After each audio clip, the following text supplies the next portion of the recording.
In this lesson, we're looking at DNA and RNA structure.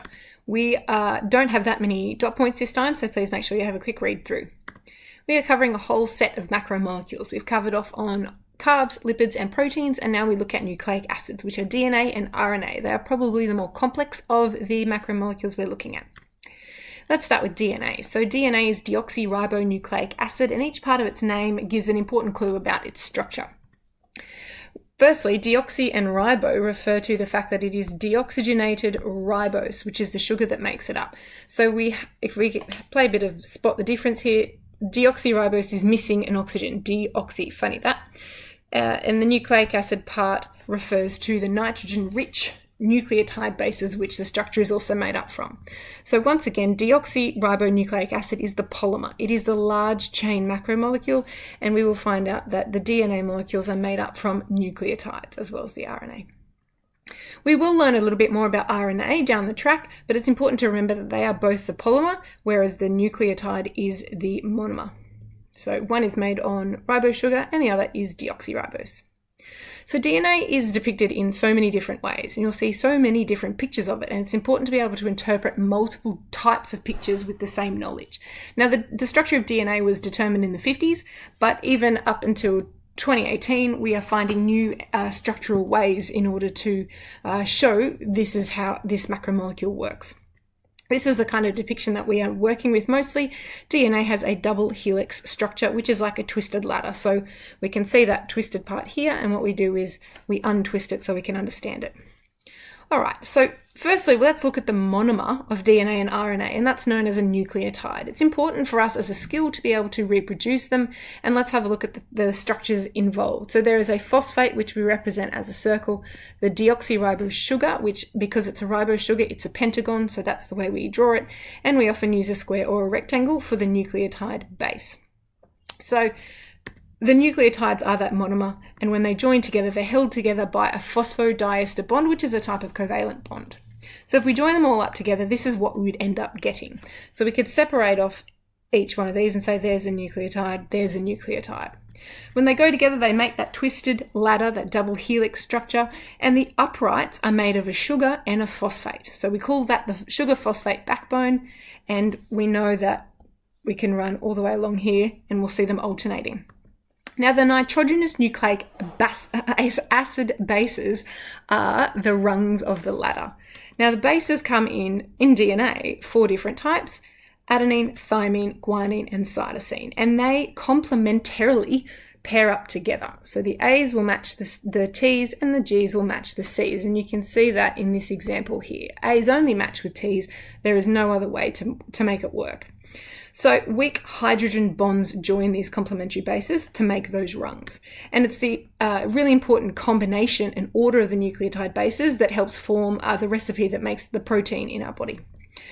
Now, a feature of the structure is that the different sides of the DNA strand, or the uprights, they actually run in opposite directions, and this is known as anti-parallel. When they run either way, but then they still do that twist. And we will see that each one of them has a different way of communicating that, and these are known as the 5' and 3' ends. Now, this is specifically related to the carbon in the sugar that the phosphate is bonded to. So if we have a look at it here, you can see on the right-hand side here, the 3rd carbon is the one that is sort of exposed, shall we say, whereas up here on the other side, it's the 5', so the 5th carbon that the phosphate has bonded to. Right, when DNA needs to condense so that it can fit 46 giant chromosomes into each nucleus of every single cell, it has to really, really fold up on itself. So what it does is it folds around on these proteins first, and then even that, it starts to coil, and we're back to that word supercoil, until it can form a chromosome. And condensing happens in so many different stages there. All right, DNA versus RNA. Now, remembering that both of them are polymers of nucleotides, they just have a slightly different structure which allows them to do slightly different roles. They are different in the number of strands, the type of nucleotide bases, and the sugar that is used. So the DNA is our double-stranded, our single strand is our RNA. And there's multiple kinds of RNA, but it's always single-stranded. There is no exception there. So they're different roles, which we'll learn more about in replication, transcription, and translation, require them to have a certain structure. The different bases only pop up when we look at the thymine. Now, there is no thymine in RNA. The thymine base is replaced by a uracil. So instead of a T, there is a U. And same thing applies where the T would previously match with the A and the C with the G. The C is still going with the G. It's just this time the adenine is matching with the U. All right, and the final difference there is the difference in sugars. We have a which one I'm looking at? Deoxyribonucleic acid, so deoxyribose versus just plain old ribose with that absolute OH group as opposed to no OH group. All right, little history interlude. So the structure of DNA is quite complex, and there were many researchers all aiming to come up with the same structure. This is in the 1950s, so they kind of knew how hereditary conditions worked, but they didn't really understand quite how DNA made that work and replicated and things like that. So they needed a model of the structure of it to take that next step. Now, Watson and Crick over here, they were working using already existing data. They weren't really creating too much new, but they were trying to come up with that model, taking into account everything that had already been found.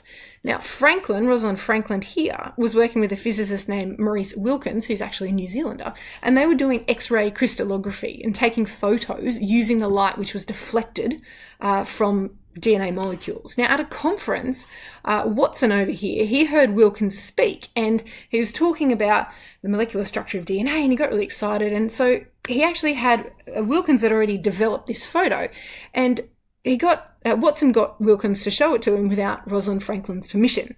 Now, using this information, Watson and Crick went on to actually create their model, which is what we know now as the model of DNA. Now, the model was created and it was published in 1953, and they actually were awarded a Nobel Prize in 1962. But by that point, Franklin was dead, right? So even though if she was credited, you can't get a posthumous Nobel Prize. So when you're dead, you can't get the Nobel Prize. But Franklin wasn't credited at the time either. So there's a bit of controversy, and it's unknown whether what Franklin had come up with, whether the information and data that she had collected would actually lead to that model that Watson and Crick came up with. But I guess it's about the broader conversation about the methods that scientists obtain data and how they credit their sources, and achieving notoriety, I guess, is important for them. There's a hell of a lot more you can learn about Rosalind Franklin. She's a very, very interesting woman. There's a really great podcast I'll recommend to you. And again, you can find a lot of information about her now. So here are our dot points, really important. Have a quick read. Make sure you know what skills are required of you.